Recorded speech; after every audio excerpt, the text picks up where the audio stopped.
আজকে আমি একটা নতুন চিকেনের রেসিপি নিয়ে এলাম, যেটা বানাতেও খুব সুবিধা এবং খেতেও খুব সুস্বাদু।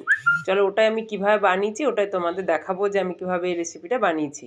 দেখতেও যত সুন্দর হয়েছে খেতেও কিন্তু ততটাই লোভনীয় হবে। তার জন্য কি করতে হবে, চিকেনগুলোকে ভালো করে ধুয়ে নিলাম, ধুয়ে জল ঝরিয়ে নিলাম, তারপর পরিমাণ মতো নুন দিলাম, আর বেশ খানিকটা দিলাম টক দই, নুন, আর আমি দিচ্ছি কিছুটা পরিমাণ গোলমরিচের গুঁড়ো, আর দেবো এতে রসুন, আদা, কাঁচা লঙ্কা বাটা একটা পেস্ট দিয়ে এটাকে দিয়ে ভালো করে এটাকে আমি মাখিয়ে নেব।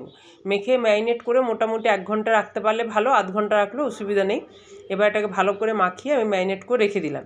এবার ওটা যখন ম্যারিনেট হচ্ছে সেই ফাঁকে আমি কড়াইয়ের মধ্যে কিছুটা পরিমাণ বাটার দিলাম, দিয়ে যে মৌরি থাকে সে মৌরি আর লঙ্কা ফোড়ন দিলাম। তারপর ডুমো ডুমো করে কেটে রাখা ক্যাপসিকাম, তোমার লাল আর সবুজ রঙের আমার ক্যাপসিকাম ছিল, আর দিলাম কিছু পেঁয়াজ ডুমো ডুমো করে কেটে রেখে দিয়ে ভালো করে এটাকে আমি তোমার নাড়াচাড়া করে নেব।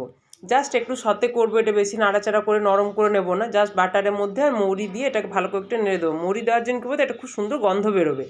দিয়ে এটাকে আমি তুলে রেখে নিচ্ছি। এবারে কড়াইয়ের মধ্যে বেশ খানিকটা সাদা তেল দিলাম, এর সাথে চাইলে তোমরা একটু বাটারও মেশাতে পারো, আমি আর বাটার মেশাইনি, সাদা তেল দিলাম। এবার এর মধ্যে আমি বেশ কুচি কুচি করে কেটে রাখা পেঁয়াজগুলোকে দিয়ে দিলাম। পেঁয়াজগুলোকে দিয়ে ভালো করে এটাকে আমি নাড়তে থাকবো যতক্ষণ না পেঁয়াজটা একটু মজে আসছে।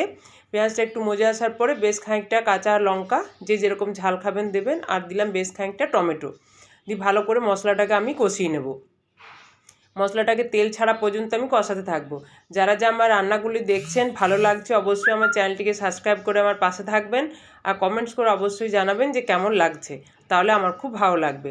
আর এই রান্নার মধ্যে কিন্তু লক্ষ্য করবে আমি কিন্তু একটুও কিন্তু হলুদ দিলাম না, পুরো রান্নাটা কিন্তু হলুদ ছাড়াই করব। জাস্ট একটু লঙ্কা গুঁড়ো দিয়েছিলাম, আর যে কালারটা আসবে মেনলি কিন্তু টমেটোর জন্যই এই কালারটা আসবে। দিয়ে ভালো করে মশলাটাকে আমি ভালো করে কষিয়ে নেব। যখন মশলার থেকে তেল ছেড়ে আসছে তখন আগের থেকে ম্যারিনেট করা চিকেনটা আমি এর মধ্যে ঢেলে দেবো। দিয়ে ভালো করে চিকেনটাকে জোর ফ্লেমে, মানে গ্যাসের ওভেনটা জোরেই থাকবে সে অবস্থাতে এটাকে আমি ভালো করে কষিয়ে নেব। কারণ যেহেতু দই দিয়েছি এর থেকে বেশ জল বেরোবে, তাহলে একটু ফ্লেমটা জোরে থেকে কষাতে হলে বেশি ভালো হয়। এইভাবে আমি এটাকে কষিয়ে নেব। আবার তোমাদের সবার কাছে আমি রিকোয়েস্ট করছি আমার চ্যানেলটিকে প্লিজ সাবস্ক্রাইব করে আমার পাশে থেকো এবং কমেন্টস করে আমাকে জানিও আমার রান্নাগুলি তোমাদের কেমন লাগছে। এবার ওপর থেকে আমি বেশ খানিকটা জিরে গুঁড়ো আর একটু ধনে গুঁড়ো আমি এর মধ্যে দিয়ে দিলাম, দিয়ে ভালো করে আবার এটাকে আমি কষাতে থাকবো। এই যখন কষানো হচ্ছে এই সময় কিন্তু কিছু কসুরি মেথি মেশালে খুবই ভালো লাগবে, কিন্তু আমার কাছে কসুরি মেথি ছিল না বলে আমি এখানে দিতে পাইনি। এবার ভালো করে এটাকে আমি মেশাতে থাকবো। এইভাবে যখন জলটা আস্তে আস্তে মিশে যখন তোমার হয়ে আসবে কষানো, এটা দইয়ের জলটা বেরিয়েছে, তার জন্য এই জলটাকে আমি হাই ফ্লেমে রেখে ভালো করে কষাতে থাকবো। আর যেহেতু অনেকক্ষণ ম্যারিনেট করা ছিল তার জন্য চিকেনটা হতেও কিন্তু বেশি সময় লাগবে না। দেখো আমার কষানো হয়ে গেছে। এবার যে আগের থেকে যে আমি ভেজে তুলে রেখেছি ক্যাপসিকাম, টমেটো, পেঁয়াজ, এগুলোকে এর মধ্যে আমি ভালো করে এবারে মিশিয়ে দেবো। এবার ভালো করে মিশিয়ে দেবো।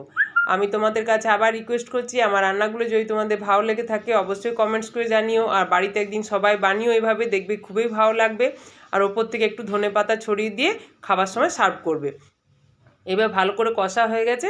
এবার এর মধ্যে আমি একটু অল্প জল দিয়ে ভালো করে এটাকে যেটুকু গ্রেভি রাখার অল্প একটু মাখা মাখা গ্রেভি রাখবো সেইভাবে এটা ফুটিয়ে নেব।